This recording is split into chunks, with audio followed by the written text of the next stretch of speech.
kenapa lu bunuh orang? Kenapa lu tidak pinjol saja? Atau main slot?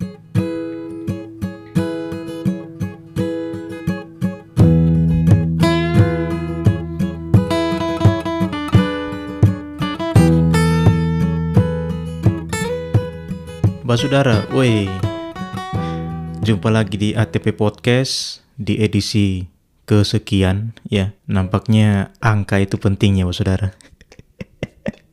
Meskipun menurut Bapak Podcast Indonesia, Adriano Colby, bahwa ya konsistensi itu kalah dengan pemodal besar.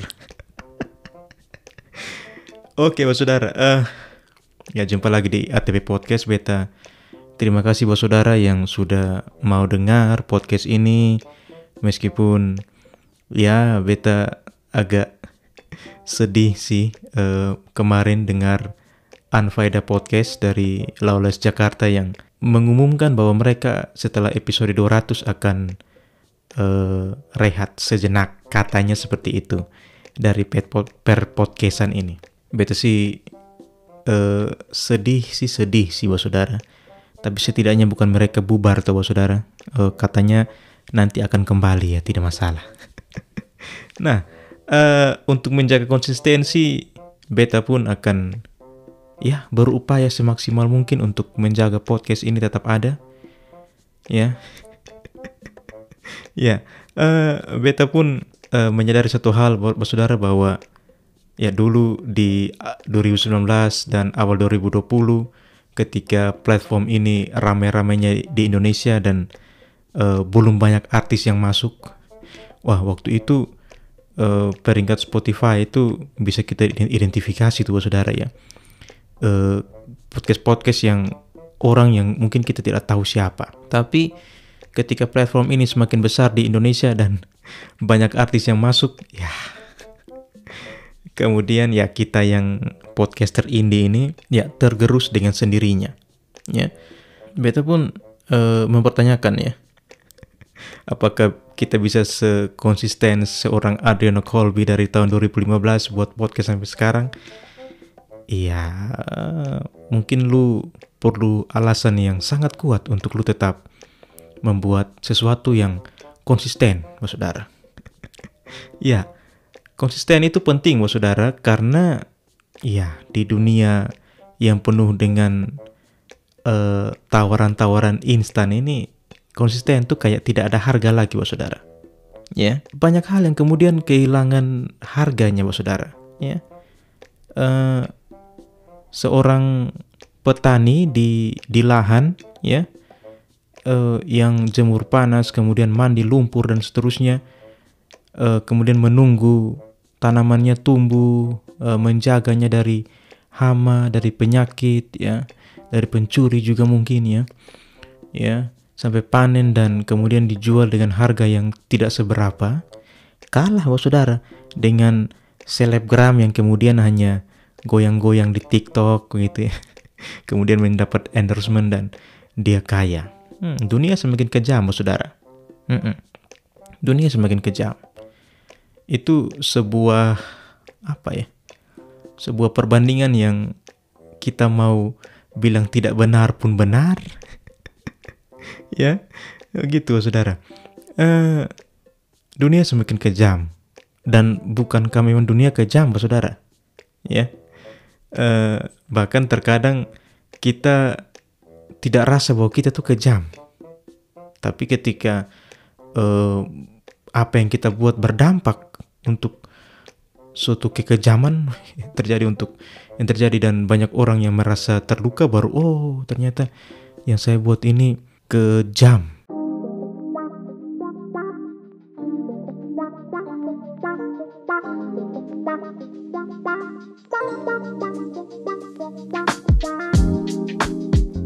Ya, ini lagi ramai dibahas sebuah film ya, namanya Oppenheimer. Film yang dari namanya sudah kayak, kenapa ya dengar nama-nama kayak Oppenheimer, kayak vokalisnya Slayer, siapa namanya? Tom Araya. Woi, dari namanya sudah membuat kita gemetar begitu ya. Oppenheimer, Tom Araya mungkin ya, dari namanya sudah membuat kita ini pasti karakternya kuat ini ya. Tom Araya tuh kita dengar sebelum dengar lagu Slayer pun kita tahu bahwa nama vokalisnya dan pemain bassnya Tom Araya kayak bulu badan sudah berdiri begitu. Sama juga dengan film Oppenheimer ini saudara. Sebenarnya beta belum nonton saudara Oppenheimer ya. Saudara, karena apa belum nonton ya? Jangan tanya, karena di tempat kami tidak ada bioskop bos. Kami hanya tahu film Oppenheimer dari postingan orang di Instagram ya. Dan beta heran karena kemudian di Reels dan di Twitter banyak bertebaran quotes ya, quotes bijak ya, tentang kebijaksanaan, dan gambarnya itu si Cillian Murphy. Nah, beta sebenarnya Cillian Murphy ini yang pemain main di Oppenheimer itu, beta sudah tahu dia lama karena di series Peaky Blinders ya. Dia berperan sebagai seorang mafia ya, keluarga mafia begitu. Tapi ketika dia main Oppenheimer, beta lihat di banyak postingan orang, wah keren sekalinya. Dan beta dengar cerita, katanya filmnya 3 jaman ya, 2 jam sekian, 3 jam lah. Ya sama seperti Godfather, ya Once Upon a Time in America, pokoknya film-film kasino dan seterusnya. Ya, beta sih bukan seorang ahli fisika ya. Sebenarnya episode ini nih kalau bahas Oppenheimer harusnya dengan Om Jo nih, tapi Om Jo ada sibuk. Jadi yang beta tahu soal Oppenheimer tuh kan dia yang menemukan bom atom saudara ya. Bom atom, kemudian bom atom itu yang kemudian dipakai untuk mengebom Hiroshima dan Nagasaki ya pada Perang Dunia Kedua. Yang setelah dibom kan kemudian Perang Dunia Kedua selesai ya. Berarti Oppenheimer ini berjasa besar saudara, Robert Oppenheimer itu, karena dia membuat Perang Dunia Kedua selesai. Kembali ke beta punya pembahasan di awal bahwa ya kadang segala sesuatu itu kan ada B-side-nya ya. Kayak dua sisi mata koin tuh. Dua sisi mata uang. Ada dua sisinya, ada baik ada buruknya. Dan Oppenheimer mengakhiri Perang Dunia Kedua, tapi setelah itu kan kemudian orang kenal dengan istilah ini perang dingin. Perang musim dingin bukan. Perang adu-adu kekuatan militer, dan salah satu nilai tawarnya adalah bom atom itu saudara. Ya, lu kalau fans Linkin Park, lu tahu ada album Linkin Park tahun 2010 tidak salah, judulnya itu A Thousand Sun ya. Covernya warna putih, terus ada kayak siluet hitam gitu. Ya, siluet warna hitam. Semua siluet warna hitam. Pokoknya ada album Linkin Park judulnya A Thousand Sun tahun sekitar 2010. Album itu banyak menceritakan soal kayak temanya sangat apokalips tuh kan. Temanya sangat apokalips, dan di lagu ke berapa tuh beta lupa, tapi ada rekaman suara si Oppenheimer yang diputar. Beta sebenarnya tidak tahu itu suaranya Oppenheimer. Beta pikir kayak permainan DJ biasa dari Mr. Han begitu, efek-efek suara. Tapi ternyata waktu dengan Lai dan beta ini fans Linkin Park, Lai bilang itu wawancaranya si Oppenheimer yang dia bilang now I become dead. Ya itu. Nah, si Oppenheimer sadar bahwa meskipun dia pintar pimpin Project Manhattan itu, temukan bom atom, mengakhiri Perang Dunia Kedua, tapi setelah itu kan ya bom atom kemudian dipakai untuk menakut-nakuti negara lain, kemudian dikembangkan untuk hal yang sebenarnya merusak ya. Apa sih yang kemudian bisa merusak secara massal? Beta pikir ya bom atom, bisa nuklir, dan ya jangan lupa COVID. Senjata biologi saudara ya. Itu pun bisa membunuh ya, bisa dikatakan pemusnah massal juga itu ya. Ya lu tidak akan lupa lah ya. Podcast ini pun berdiri pada saat WFH, work from home. Kenapa ada WFH? Karena ya 2020, 2021, 2022 COVID, pandemi ya. Sebelum sekarang jadi endemi. Jadi tidak bisa dipungkiri bahwa teknologi terus berkembang, tapi ada dampak positifnya, ada dampak negatifnya ya. Tapi begini saudara, nampaknya teknologi ini bukan selamanya berdampak negatif saudara. Ada banyak teknologi yang kemudian membuat kita menjadi lebih mudah ya. Ya beta akan sebutkan contohnya apa ya. Ya ada teknologi namanya stem cell, atau bisa dikatakan sebagai sel punca. Punca tuh di dalam, kalau diterjemahkan dalam bahasa Indonesia, sel punca itu kayak sel yang hidup kemudian diimplankan ke bukan sel ancestornya, kemudian sel punca itu akan berkembang menyesuaikan diri dengan hostnya yang baru. Ini penting ya, ini kemajuan yang luar biasa besar di dunia kesehatan, kedokteran begitu, untuk mengobati orang-orang yang kemudian sakit kayak kanker dan seterusnya ya. Sel punca, terapi sel punca itu sering beta lihat di berbagai macam artikel begitu atau jurnal ya. Sel punca. Teknologi-teknologi yang lain beta pikir kayak misalkan kayak kemarin si Apple mengeluarkan yang kayak kacamata tuh. Jadi ke depan kita tidak lagi ini susah untuk bekerja, tidak lagi harus menghadap laptop kemudian pakai mouse, keyboard segala macam, pakai produk Apple itu yang harganya katanya mahal sekali itu.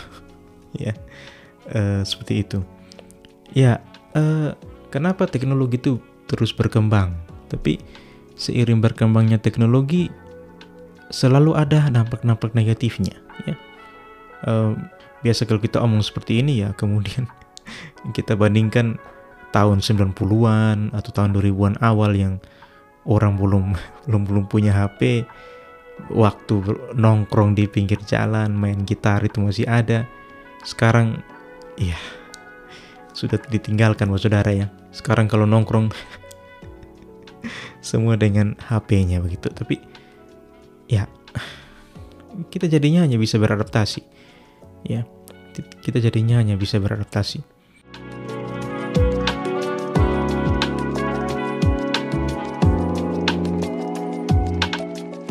Tapi begini saudara, ada beberapa teori konspirasi yang mengatakan bahwa sebenarnya ini teknologi yang sekarang sudah ditemukan itu sebenarnya dulunya sudah ada, hanya diulang-ulang saja.